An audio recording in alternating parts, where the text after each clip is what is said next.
Electrical metallic tubing, or EMT, must be securely fastened in place and supported in accordance with NEC section 358.30A untarifiv. 358.30A uncovers general requirements stating that EMT must be securely fastened within 3 feet or 914 millimeters of each outlet box, junction box, cabinet, or fitting using approved means. 358.30 ATWO addresses running threaded EMT, mandating secure fastening within 10 feet or 3.5 meters of each termination point where threaded couplings are used. 358.30 ATHE provides guidance on unthreaded EMT runs in concrete.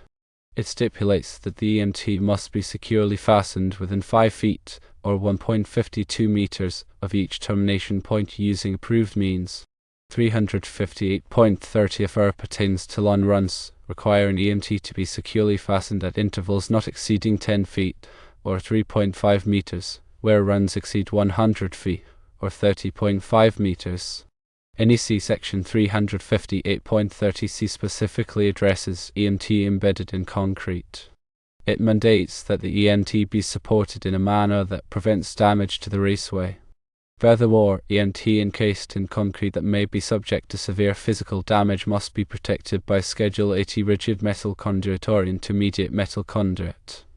Based on these sections of the NEC, when EMT is run unthreaded in concrete, it needs to be securely fastened within 5 feet of termination points. The code addresses support to prevent damage and protection from severe physical damage when encased in concrete. However, it's crucial to remember that local interpretations and specific project requirements can influence the application of these codes. Therefore, it is always wise to consult with a qualified and licensed electrician to confirm the interpretation and ensure compliance with all applicable regulations. The purpose of these requirements is firstly, to maintain the integrity of the electrical raceway system, preventing damage to the EMT from movement or stress within the concrete. Secondly, to ensure the safety of the electrical installation by providing a stable and reliable path for conductors. Thirdly, to comply with the NEC and local electrical codes, avoiding potential violations and ensuring a safe and code-compliant installation. When installing EMT in concrete, firstly, use appropriate fittings designed for concrete encasement to ensure a secure and watertight connection. Secondly, properly support the EMT during the concrete pour to prevent displacement or damage. Thirdly, consider using Schedule 80 rigid metal conduit or intermediate metal conduit for added protection in areas subject to physical damage. Fourthly, bond the EMT properly according to NEC requirements to provide a safe grounding path. Fifthly, inspect the installation after the concrete pour to ensure that the EMT has not been damaged or displaced. By carefully following these guidelines and consulting with a qualified electrician, you can ensure a safe and code-compliant installation of EMT in concrete. The NEC guidelines provided give a general overview. Firstly, ensure the integrity of the electrical raceway system by preventing damage to the EMT. Secondly, provide a stable and reliable path for electrical conductors within the concrete structure. Thirdly, comply with NEC regulations and local electrical codes for safe and code-compliant installation. To ensure proper installation, follow a few key steps. Firstly, select EMT and fittings that are approved for use in concrete, considering factors like corrosion resistance and physical protection. Secondly, plan the EMT layout carefully to minimize bends and long unsupported spans within the concrete. Thirdly, securely fasten the EMT to the formwork or reinforcing steel using appropriate supports and fasteners to prevent movement during the concrete pour. Fourthly, consider using expansion fittings if the concrete structure is subject to significant temperature changes or movement.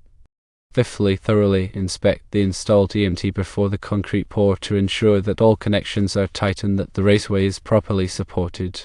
Sixthly, after the concrete has cured, inspect the installation again to ensure that the EMT has not been damaged or displaced. Finally, document the installation thoroughly, including the location of the EMT, the types of fittings used, and any special installation considerations. The NEC provides minimum requirements for electrical installations. Local codes and regulations may impose additional or more stringent requirements.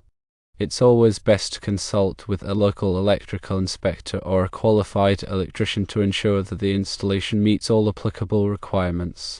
The specific type of concrete being used can affect the performance and longevity of EMT installations. Firstly, concrete with high alkalinity can corrode EMT over time, especially if the protective coating is damaged. Secondly, concrete with high moisture content can also accelerate corrosion of EMT.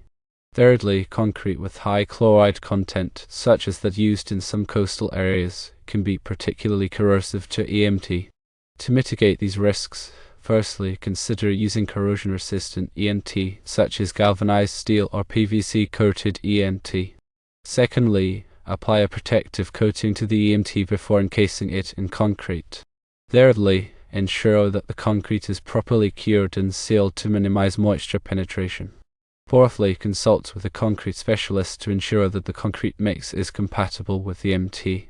Different types of fittings are available for connecting EMT in concrete. Firstly, compression fittings provide a watertight and secure connection. Secondly, set screw fittings are less expensive but may not provide as secure of a connection in concrete. Thirdly, concrete-type fittings are specifically designed for use in concrete and provide a watertight seal. Fourthly, expansion fittings allow for movement of the EMT due to temperature changes or concrete settlement. When selecting fittings, firstly, consider the environment in which the EMT will be installed, including factors like moisture, temperature, and vibration. Secondly, choose fittings that are compatible with the type of EMT being used. Thirdly, ensure that the fittings are properly installed and tightened to provide a secure and watertight connection. Fourthly, consult with a qualified electrician to determine the appropriate type of fittings for the specific application. To properly support EMT in concrete, firstly, use appropriate supports and fasteners that are designed for use in concrete. Secondly, space the supports according to NEC requirements, which typically require supports every 5 feet for EMT in concrete. Thirdly, securely fasten the EMT to the supports to prevent movement during the concrete pour. Fourthly, consider using a concrete vibrator to consolidate the concrete around the EMT, ensuring that it is fully encased. Fifthly, avoid placing excessive stress on the EMT during the concrete pour, as this can damage the raceway. Sixthly, inspect the supports and fasteners after the concrete pour to ensure that they are still securely in place. In summary, embedding EMT in concrete requires careful planning, proper installation techniques, and compliance with NEC requirements and local codes. By following these guidelines, you can ensure a safe, reliable, and code-compliant electrical installation. It is highly recommended to consult with a qualified electrician before beginning any EMT installation in concrete. They can help you select the appropriate materials, design the layout, and ensure that the installation meets all applicable requirements.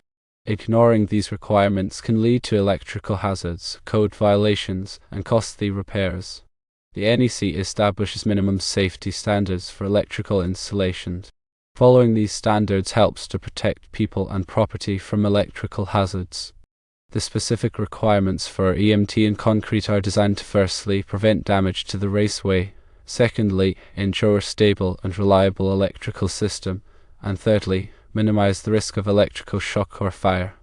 Understanding the NEC requirements for EMT in concrete is essential for electrical contractors, building inspectors, and anyone involved in electrical installations. This knowledge helps to ensure that electrical systems are installed safely and in compliance with all applicable codes and regulations. The information provided should not be considered a substitute for professional electrical advice. Always consult with a qualified electrician before beginning any electrical installation. Electrical work can be dangerous, and it should only be performed by qualified individuals. The NEC requirements for EMT in concrete may vary depending on the specific application and local codes. It is important to research and understand the applicable requirements before beginning any installation. The NEC is updated regularly, so it is important to stay current with the latest changes. The NEC requirements for EMT in concrete are designed to protect the integrity of the electrical system and ensure the safety of people and property. Following these requirements is essential for a safe and code-compliant installation. To add some more details on the NEC and the specific requirements relating to EMT in concrete installations, consider the different scenarios one might encounter. Firstly, the depth of the concrete encasement can influence the type of support needed.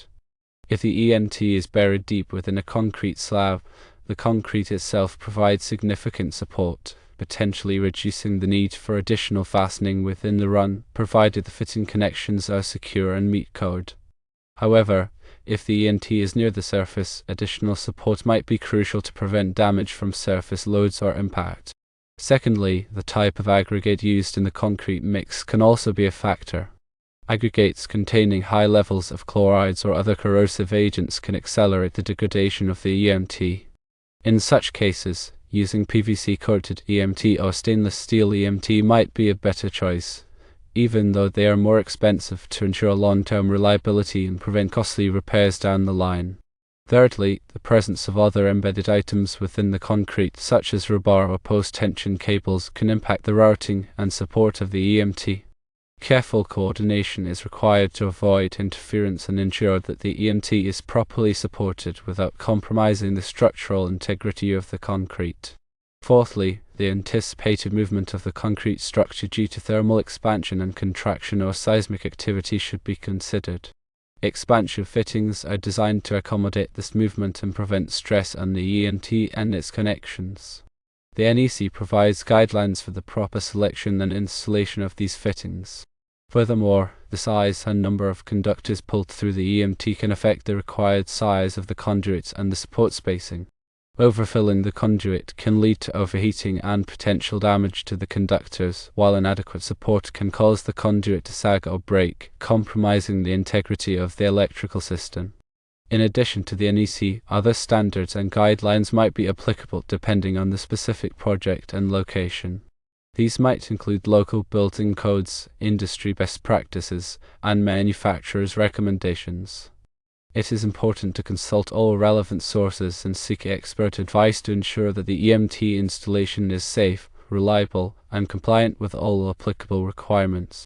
Lastly, proper documentation of the EMT installation is crucial for future maintenance and repairs.